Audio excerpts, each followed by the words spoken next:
должно выглядеть? Вот давайте на простом примере, да, чтобы для людей было понятно. Я вот начинала свою карьеру, да, журналистику. Я работала просто там стажером, работала потом в утренних развлекательных программах, долгое время работала полевым журналистом, а потом работала журналистом в студии, сейчас я ведущая, да, есть какой-то рост. Вот в государственных институциях то же самое должно быть? Да. Или как это выглядит? Это очень просто выглядит, и если бы соблюдался закон, проблемы бы не было. Во всем мире существует разделение на госслужащих и политических деятелей. Вот когда меняется министр, не должно быть проблем.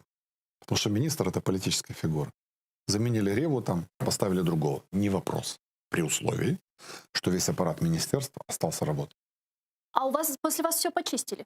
Не просто почистили, А почему? а зачистили. Это при том, что... Потому что после вас нужна была какая-то такая сильная чистка? Ну, смотрите, первое. Приходит новое правительство к власти в 2019 году. Угу. Во главе с великим самокатчиком Гончаруком. Он приехал на самокате и уехал на самокате. У вас ни дня опыта работы на госслужбе нет. Вообще не понимаете, как этот механизм функционирует. С чего вы начинаете? Они начинают с его разрушения. Что делают? Объединяют два министерства. Министерство по вопросам внутренне перемещенных лиц и временно оккупированных территорий и ветеранов войны. Это абсолютно разные категории граждан. Их объединили. Зачем это сделали? Вот вы их спросите, ребята, зачем вы это сделали? Они вам не объяснят. Никакой под этим объединением конструктивной идеи не было. Далее.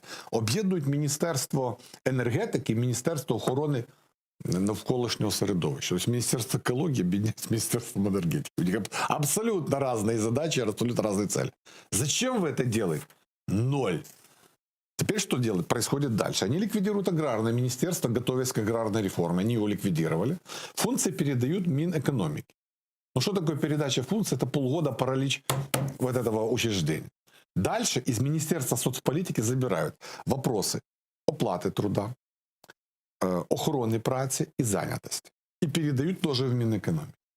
Пока не передавали, министр экономики, который это все нагреб, Милованов, его отправляют в отставку в марте месяце. Приходит Петрашка, сейчас они все кричат, он ничего не робит, ничем не занимается. Но функции-то у него. Соответственно, он этими вопросами не занимается, Минсоцполитики этим не занимается, безработица растет. Кто за это отвечает? Никто. Дальше, когда они функционально разломали эту систему, дальше они начинают зачистку кадров. Я 3 года по крупицам собирал людей, которые могут работать в министерстве. То есть после вас уволили всех, даже директоров департамента? Нет, просто всех. И это же не только Министерство соцполитики. И на их место вот поприводили вот этих вот зеленых идиотов, извините за грубость, и мы ждем, что сейчас прилетит волшебник в голубом вертолете, и госаппарат заработает. Ну как он может заработать? Мы с вами говорили о ковидном фонде. Ну хорошо, ладно, 65 миллиардов составили. Ладно, 20 миллиардов отдали на дороги, но 16 отдали Министерству здравоохранения.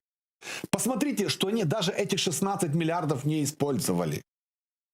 Почему? Потому что нужно же провести тендер. Нужно провести закупки. Для этого нужно тоже как-то понимать, как это все происходит.